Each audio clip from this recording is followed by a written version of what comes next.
మంత్రి నిమ్మల రామానాయుడు బుడమేరు వరదకు గండ్లు పడిన ప్రాంతంలోని సీసీ వాల్ నిర్మాణ పనులను ఇరిగేషన్ అధికారులతో కలిసి పరిశీలించారు.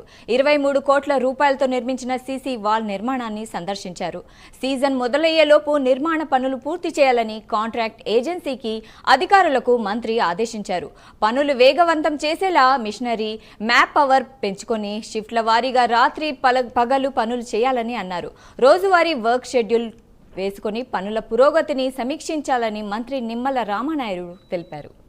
అక్కడ మనకి ఇవన్నీ 15 రోజుల నుంచి కూడా ముందు ఎలా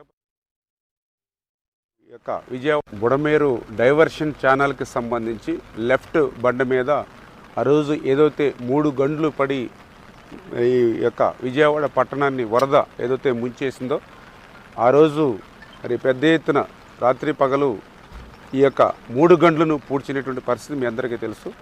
భవిష్యత్తులో కూడా ఎక్కడైతే గతంలో గంటలు పడ్డాయో అక్కడే మళ్ళీ గంటలు పడేటువంటి అవకాశం, ఎందుకంటే మొన్న వరదకి కాదు గతంలో ఎప్పుడు వరద వచ్చినా కూడా ఈ ప్రాంతంలోనే పులివాగుకి వచ్చేటువంటి ఏదైతే వాగు ఉందో దానికి ఆపోజిట్గానే ఈ బండ ఉండడం వల్ల ప్రతిసారి ఇక్కడే బండకి గండి పడుతుందని ఏదైతే అధికారులు కానీ ఇక్కడ ఉన్నటువంటి స్థానికులు కానీ చెప్పినటువంటి మీదట గౌరవ ముఖ్యమంత్రి గారి యొక్క ఆదేశాల ప్రకారం 28 కోట్ల రూపాయలతోటి ఈ 3 గంటలు వెంబడి కూడా ఒక పర్మనెంట్గా ఒక సీసీ వాల్ని నిర్మాణం చేయాలని చెప్పేసి టెండర్స్ని కూడా మనం పిలవడం జరిగింది. అందులో అగ్రిమెంట్ వాల్యూగా 23 కోట్ల రూపాయలతో పనులు చేపట్టడం జరిగింది. బుడమేరు డైవర్షన్ ఛానల్కి సంబంధించి లెఫ్ట్ బండ మీద ఆ రోజు ఏదైతే 3 గంటలు పడి ఈ యొక్క